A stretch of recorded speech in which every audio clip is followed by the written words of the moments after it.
À l'époque où les safaris étaient synonymes de chasse pour quelques privilégiés, il fallait plusieurs semaines pour rallier l'Amérique du Sud depuis l'Europe. Désormais, cela prend à peine une journée en avion. Notre voyage nous emmène dans le nord du continent, vers un animal aux dimensions colossales et à la force herculéenne. La Guyane est connue pour ses eaux abondantes.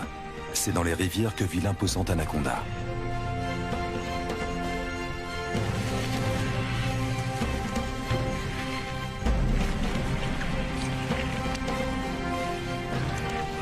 Vénéré et craint, mi-dieu, mi-démon, il règne en maître sur ce paradis aquatique. C'est ici qu'il entraîne tous ceux qui ont le malheur de céder à son emprise.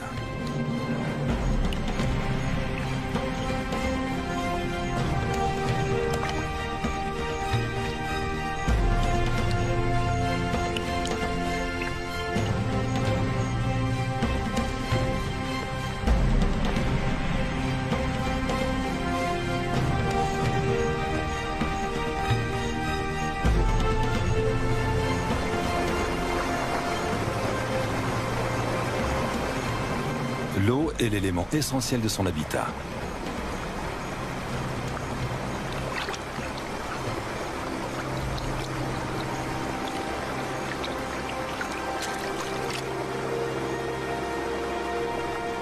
L'anaconda apprécie les environnements humides au même titre que le tapir et ses 300 kilos. Et le caïman noir qui mesure jusqu'à 7 mètres de long.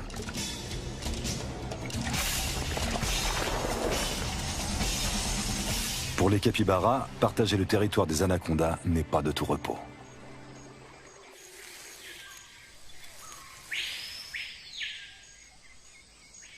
Lutz Diaksen est biologiste. Il est fasciné par les serpents constricteurs. Même s'ils ne sont pas venimeux, cela ne les empêche pas de mordre. Le boa arc-en-ciel, lui, vit dans la forêt, au milieu des feuilles et des broussailles.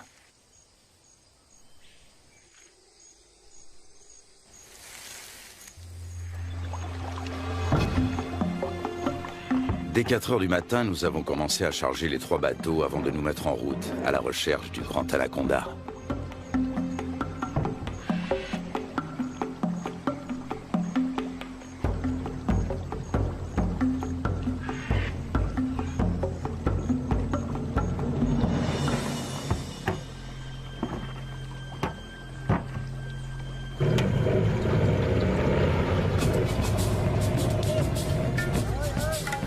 Notre équipe se compose de Lutz Dirksen, de 9 accompagnateurs et de 3 caméramens.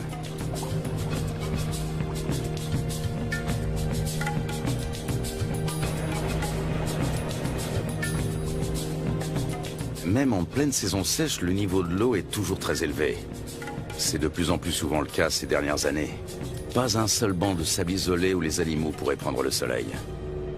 Apercevoir des anacondas s'annonce difficile. Le grand anaconda, aussi appelé anaconda vert, vit à l'est des Andes, près des grands systèmes hydrologiques. On connaît bien la vie de ces serpents dans les zones marécageuses du Venezuela, les llanos.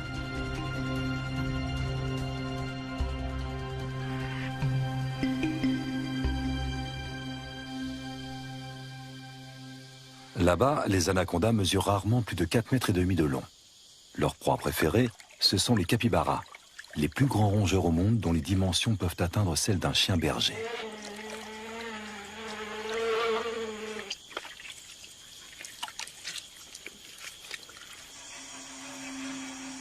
Pendant la saison sèche, la savane se transforme.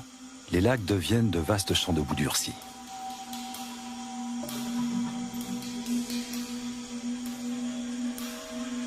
Difficile pour un anaconda de plus de 4 mètres de trouver un point d'humidité qui lui permettra de supporter la chaleur.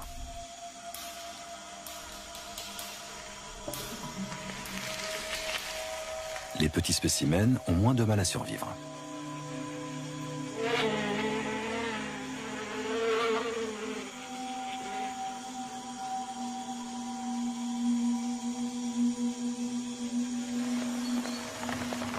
Début avril, la saison sèche touche à sa fin et les premières gouttes d'eau se transforment vite en pluie torrentielle. En à peine quelques jours, les étendues asséchées se gorgent d'eau.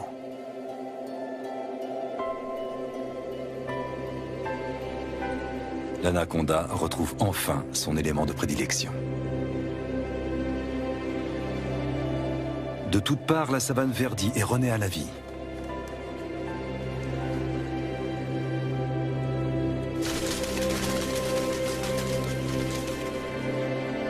Les anacondas qui vivent au bord du fleuve sont différents de leurs congénères de la savane. Ils peuvent mesurer jusqu'à 9 mètres de long. Contrairement à leurs congénères vénézuéliens, on sait très peu de choses sur leur mode de vie.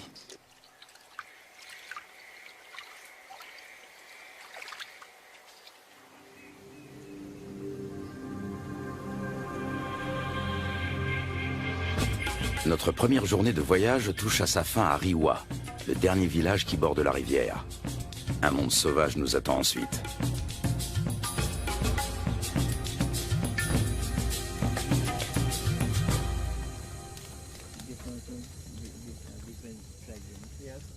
À la lueur du feu de camp, un vieux chasseur nous raconte la légende du matapi.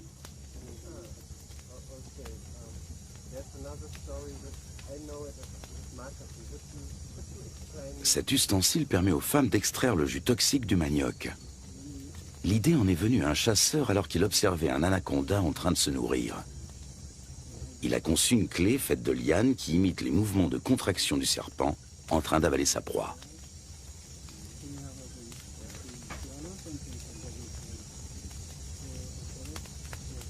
Fascinant.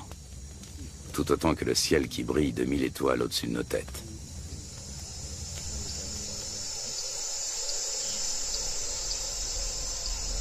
Le grand anaconda appartient à la famille des Boidae. Il tue en enroulant étroitement son corps musculeux autour de sa victime jusqu'à ce qu'elle meure étouffée. Ses dents sont orientées vers l'arrière, ce qui lui permet de la maintenir, sans toutefois la découper. Il n'a donc pas d'autre choix que de l'engloutir en une seule fois.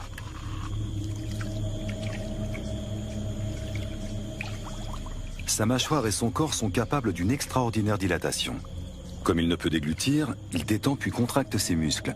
Grâce au mouvement ondulatoire de ses anneaux, il fait progresser sa proie toujours plus profondément dans son œsophage.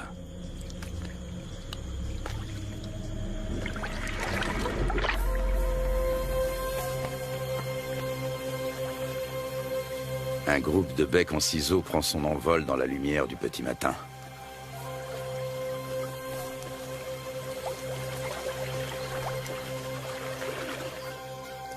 Les bateaux sont chargés. Un rapide petit déjeuner, puis il faut repartir.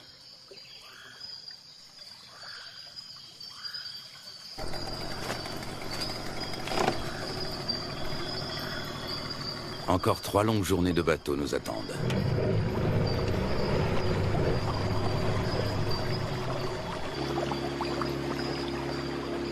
Notre objectif, un territoire inexploré situé en amont de la rivière.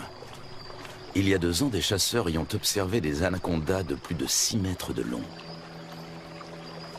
Lutz Dirksen a l'intention de remonter cette piste. Il souhaite également réaliser la cartographie des espèces que l'on peut rencontrer dans la région. Plus nous progressons et plus la nature nous semble vierge.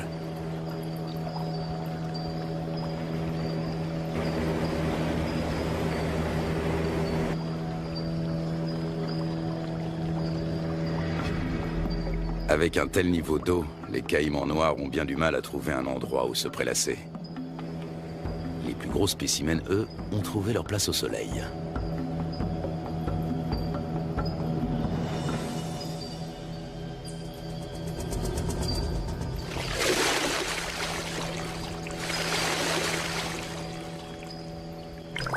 Le caïman noir est le plus gros prédateur du continent. Ses mensurations, 7 mètres de long pour 100 kilos. Des écailles viennent agrémenter sa tête et son dos.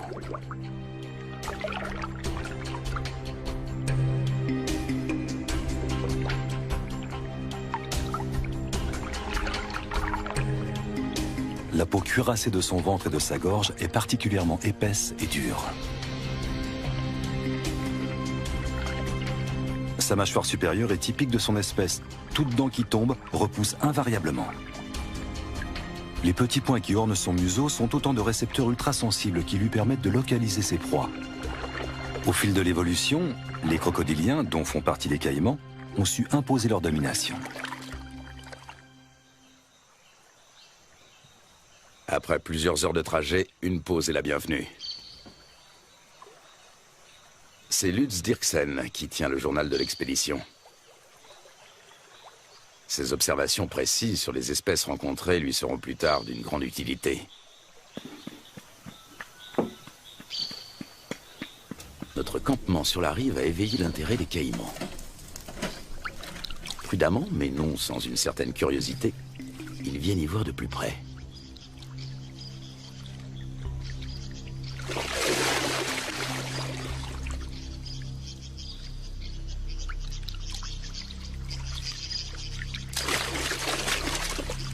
Une mesure d'intimidation s'impose.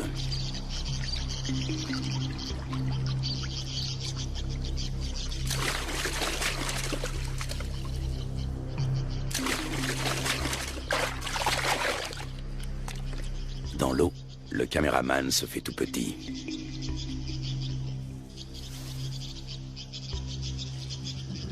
La bête est encore loin. Comment l'attirer sur un banc de sable pour mieux l'observer? La prudence est de mise.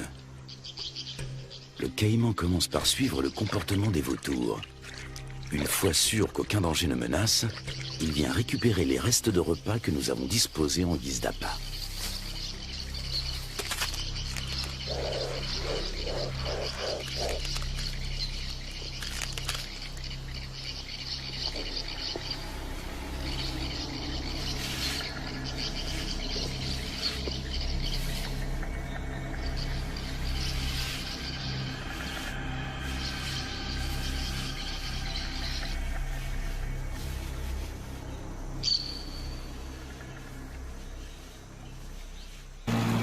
Le voyage reprend à bord de nos 3 bateaux.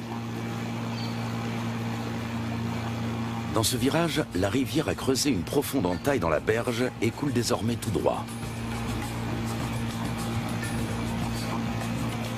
Des vestiges de l'ancienne berge se dressent encore au milieu du courant qui se renforce. Les moteurs des bateaux sont soumis à rude épreuve. Les limites des rivières sauvages varient souvent, formant de multiples bras morts et des étangs.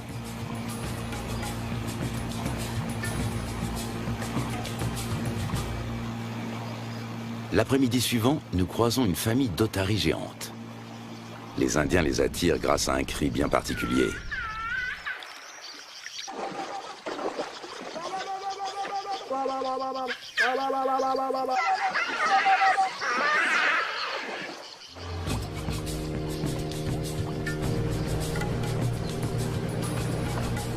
Nous touchons enfin au but. Il ne peut s'agir que de l'endroit dont les chasseurs ont parlé. C'est ici que nous allons nous établir pour partir à la recherche des grands anacondas. Nous remontons notre équipement aussi loin que possible de la rivière. Par temps de pluie, les eaux peuvent monter très vite.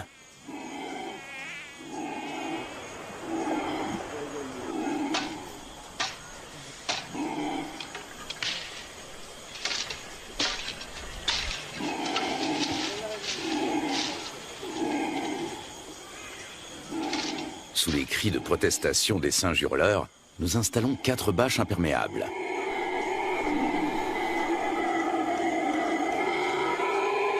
Une bâche pour la cuisine.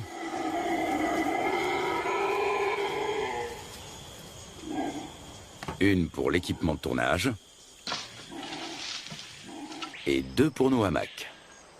Nous savons que les serpents et les scorpions aiment se glisser dans les poches et les bottes des hommes.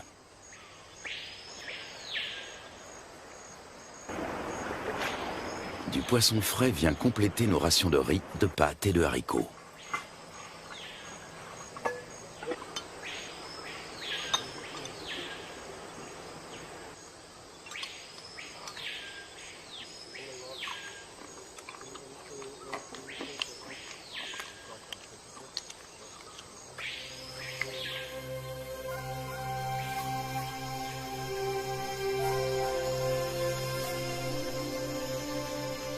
Nous sommes en route depuis maintenant plusieurs heures. En raison des fortes précipitations, les eaux sont encore très hautes, au point que les branches gênent notre progression. Les animaux n'ont pas besoin de venir à la rivière pour trouver de l'eau.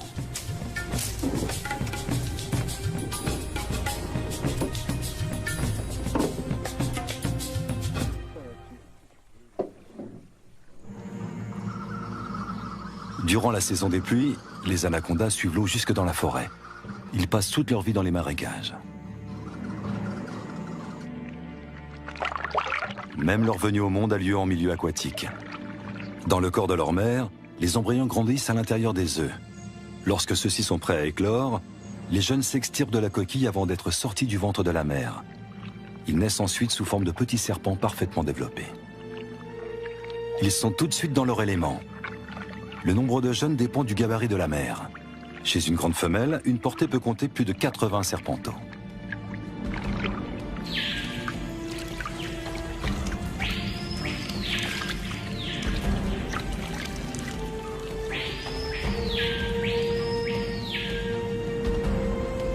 Selon les légendes indiennes, les petits dévoreraient leur mère.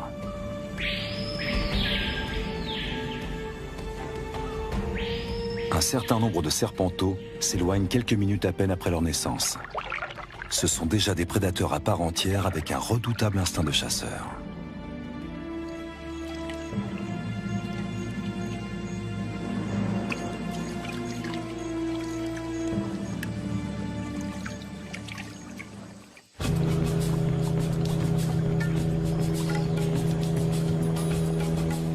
Pour son bain de soleil, cette iguane a choisi une souche d'arbre. Nous tentons notre chance dans un petit cours d'eau.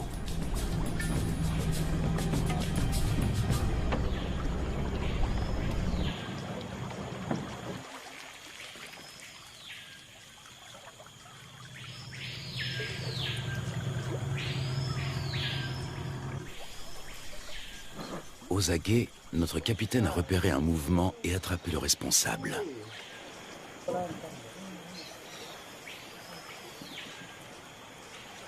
Un jeune anaconda. Il fait près d'1 mètre de long et est âgé de seulement quelques semaines. Sa première mue le rend quelque peu apathique.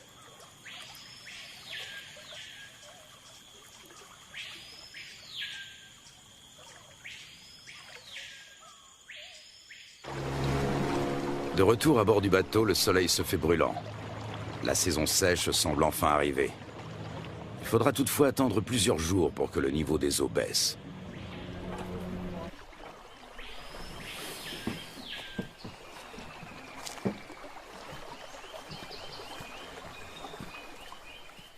Pour se frayer un chemin sans machette, il faut suivre les pistes régulièrement empruntées par les animaux. Voici un boa constrictor.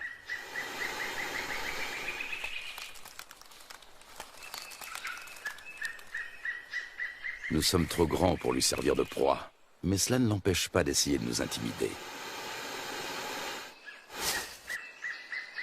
Lutz Dirksen connaît bien le comportement des serpents. D'une main experte, il attrape doucement mais fermement l'animal derrière la tête. Le boa constrictor est un cousin terrestre de l'anaconda. Celui-ci mesure près de 3 mètres. Il s'agit clairement d'une femelle.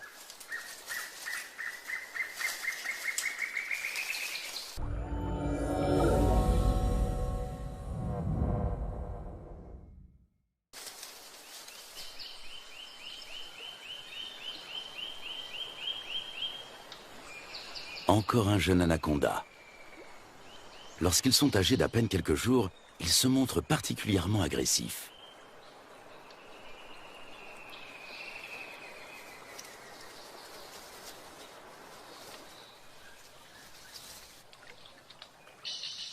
De retour au camp, Lutz Dirksen complète son journal.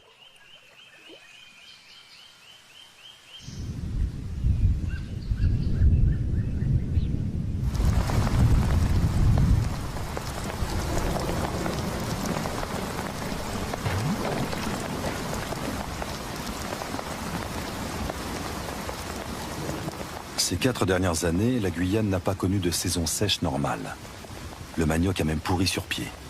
À l'origine de cela, les phénomènes météorologiques tels que la Niña et le réchauffement climatique.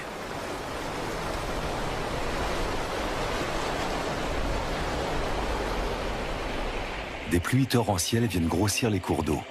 En quelques heures à peine, le niveau peut monter de plusieurs mètres.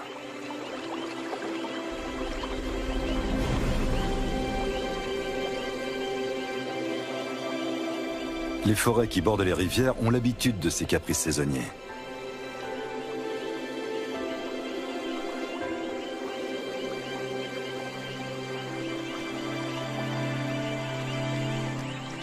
Les caïmans suivent eux aussi l'eau dans la forêt.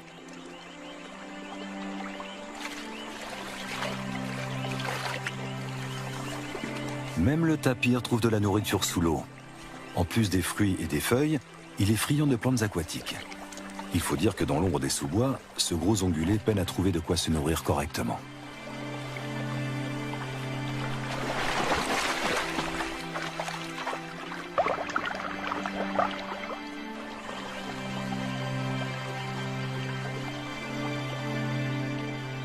D'autres, en revanche, tentent d'éviter l'eau.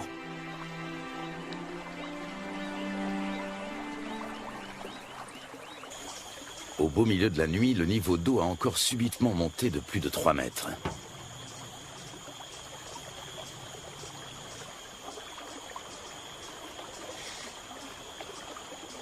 Nous sommes parvenus à mettre en lieu sûr la plupart de nos provisions, et surtout nos bateaux.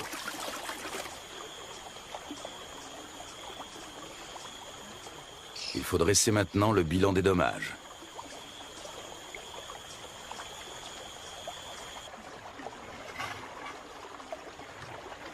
Tout est humide, voire trempé. Même notre matériel de tournage doit être séché.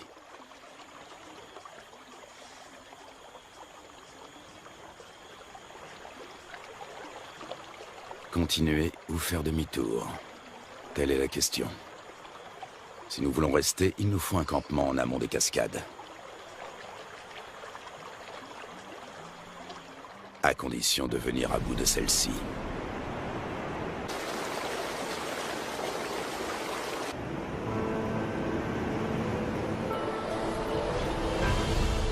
Rapides et cataractes sont fréquents en Guyane. Ils forment un habitat aquatique à part.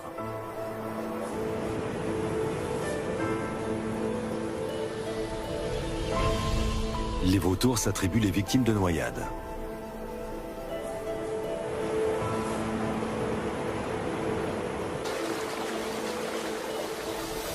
Dans les zones plus paisibles, les hérons se régalent d'escargots et de petits poissons.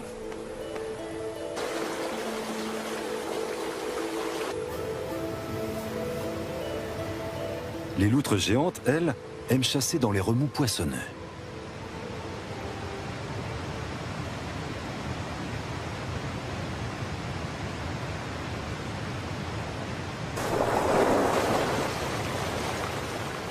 C'est là également que l'oiseau serpent vient pêcher de petits silures. Nous sommes sur le territoire du jacara, la seule espèce de caïman qui évolue dans ces eaux torrentielles. Il est nettement plus petit que le caïman noir.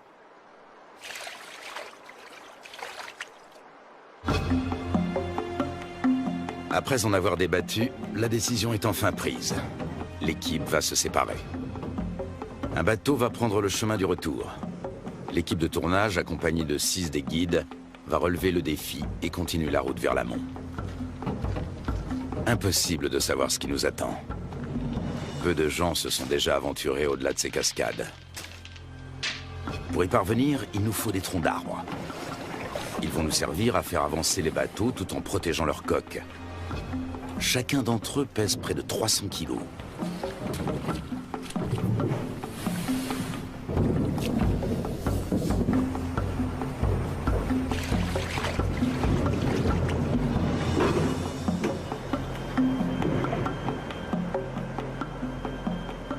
Lutz Dirksen repère un cousin de l'anaconda. Il s'agit d'un Corallus ortulanus qui vit dans les arbres.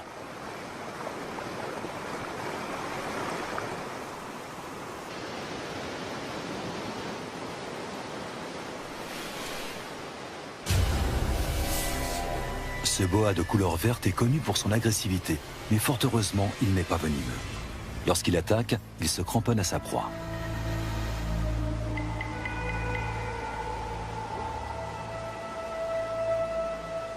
Au niveau de sa lèvre supérieure, on distingue ses fossettes sensorielles. Il s'agit de détecteurs de chaleur qui l'aident à repérer ses victimes, même de nuit.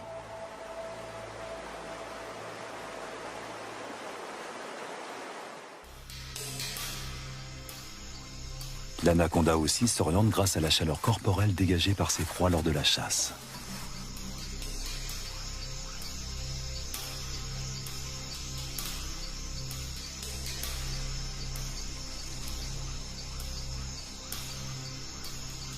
Peut-être distingue-t-il le paca comme à travers une caméra infrarouge.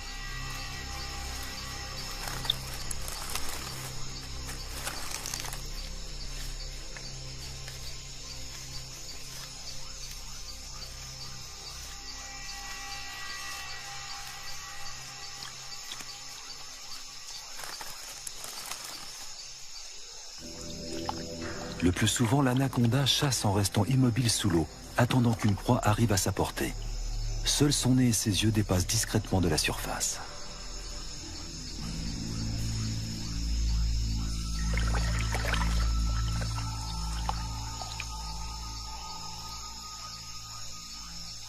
Avec sa langue fourchue, il détecte la moindre odeur.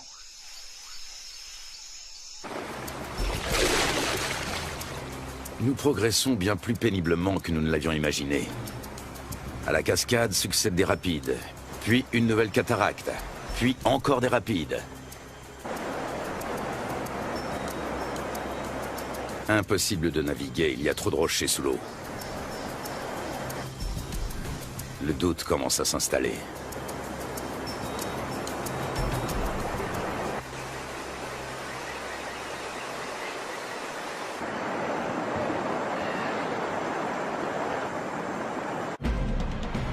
Dans le cours supérieur, les eaux sont particulièrement impétueuses.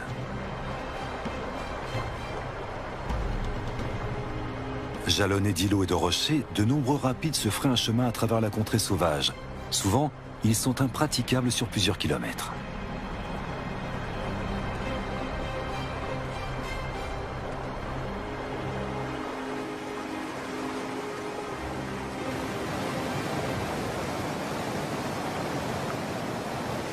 Les jacaras ont compris que les poissons leur tombent directement dans la gueule pour peu qu'ils se placent au bon endroit.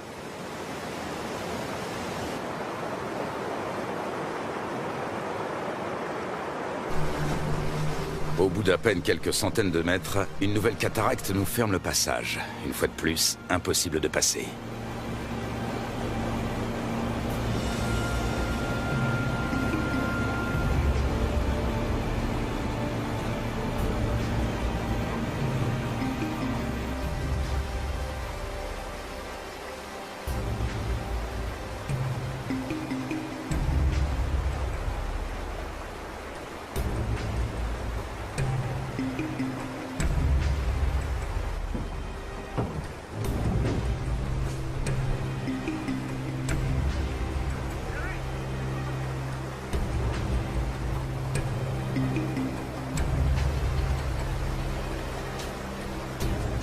Nous progressons lentement.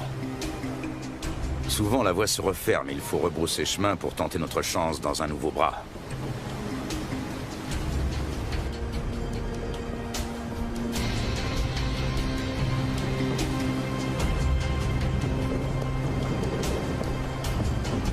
Il nous aura fallu une journée entière pour parcourir 500 mètres.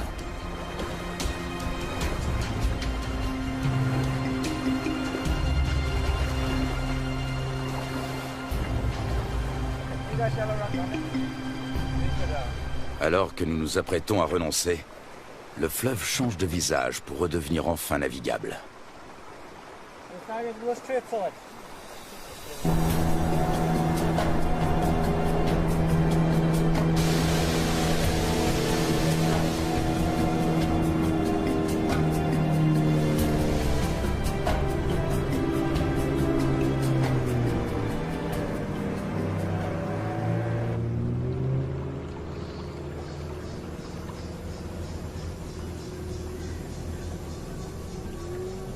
Devant nous, la rivière se dédouble.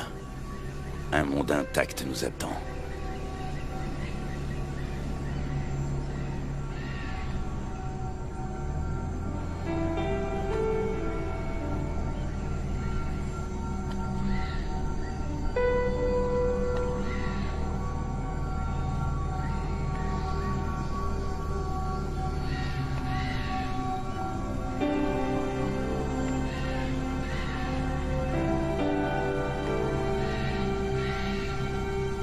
Le lendemain, un nouveau campement est monté. Cette fois, nous espérons être à l'abri des eaux.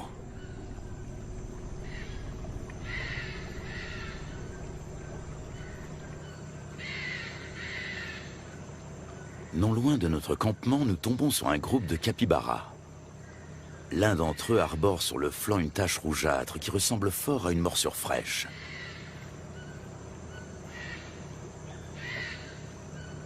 Les rongeurs ne semblent pas gênés par notre présence. Ailleurs, ils se montrent plus farouches. Ici, ils ne redoutent que le jaguar et l'anaconda.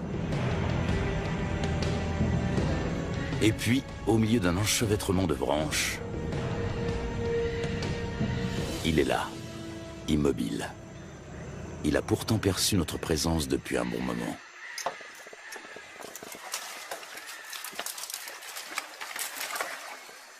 Impossible de l'approcher. Mais Lutz Dirksen sait que l'anaconda n'est pas du genre à fuir bien loin.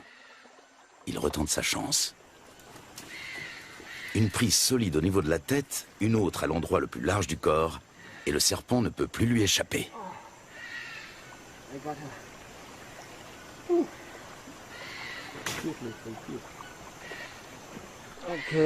On va le mesurer. Lutz Dirksen fait de la recherche fondamentale. Il réunit des informations sur la taille, la couleur et la répartition des serpents. Il est l'un des plus grands experts de l'anaconda.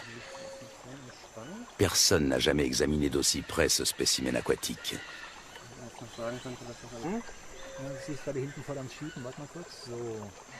La taille de la tête permet de déterminer l'âge.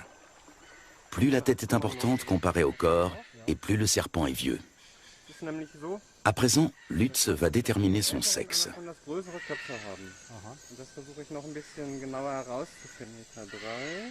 Il s'agit d'un mâle. Après l'avoir mesuré sous tous les angles, nous le relâchons.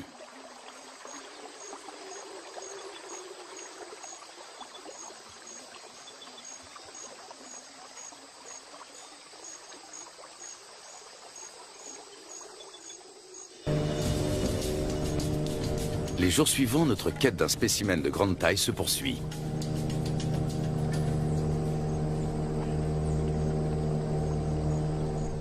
Les pêcheurs de l'équipe ont découvert un grand anaconda, mais celui-ci a aussitôt replongé. De toute évidence, il est toujours dans les environs.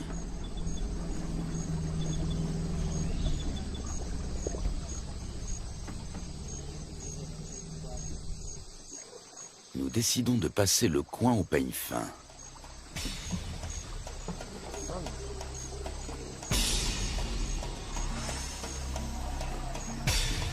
Et nous parvenons à rattraper le fuyard.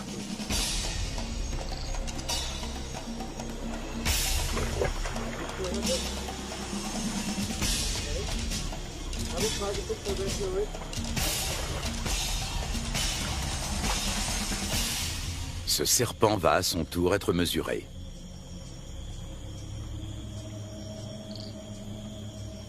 Encore un mâle. 3,30 m de long.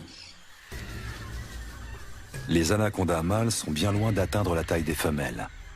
Ils dépassent rarement les 3 mètres, tandis que les femelles qui vivent dans les rivières peuvent atteindre 9 mètres.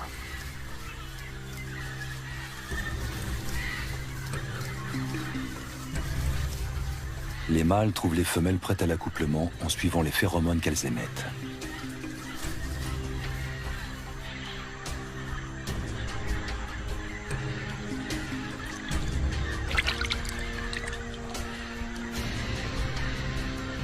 Il leur faut parfois suivre la piste sur de nombreux kilomètres.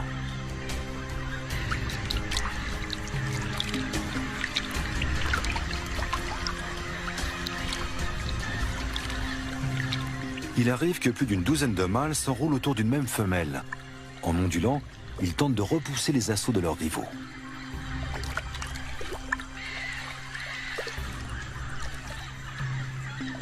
La femelle s'accouple ainsi avec plusieurs mâles.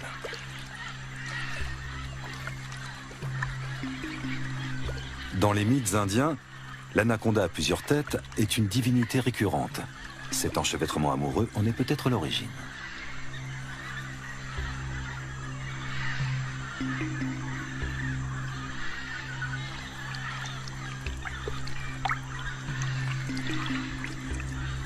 L'accouplement peut durer jusqu'à 4 semaines.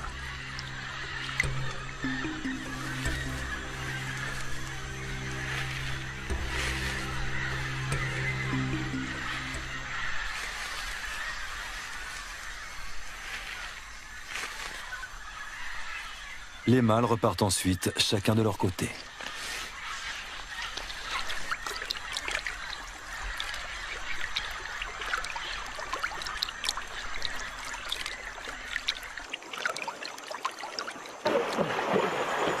Soudain, nous faisons une découverte de taille.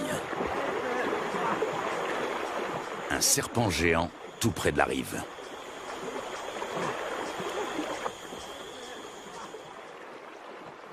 Même à 4, nous avons du mal à le maîtriser. Son corps n'est qu'un unique et gigantesque muscle d'acier flexible.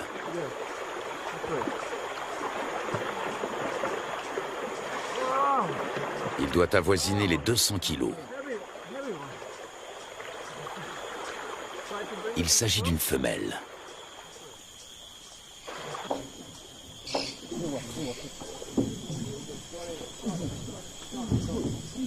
Sur la berge, nous pouvons la mesurer en toute tranquillité.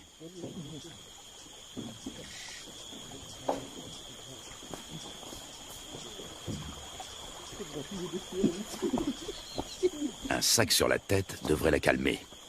Un moyen qui a fait ses preuves.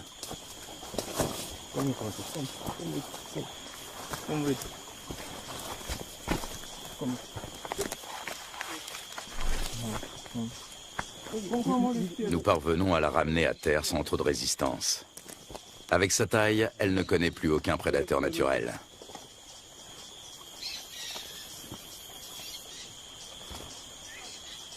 Certes, elle n'est pas venimeuse, mais elle sait se défendre.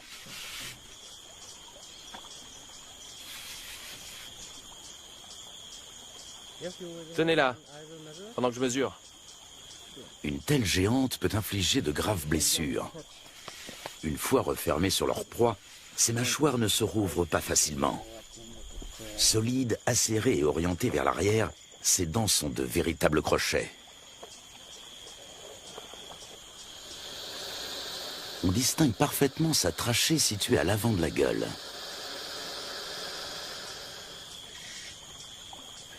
Elle lui permet de respirer pendant qu'elle avale lentement ses victimes.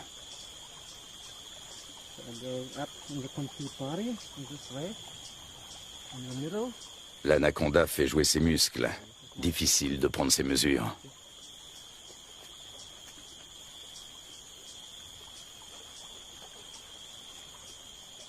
Cette femelle est nettement plus imposante que tous les autres anacondas que nous avons rencontrés au cours de notre voyage. Lutz doit s'y reprendre à plusieurs reprises.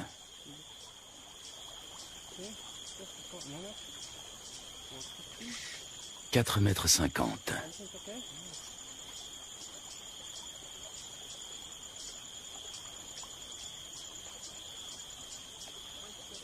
« 5,70 m.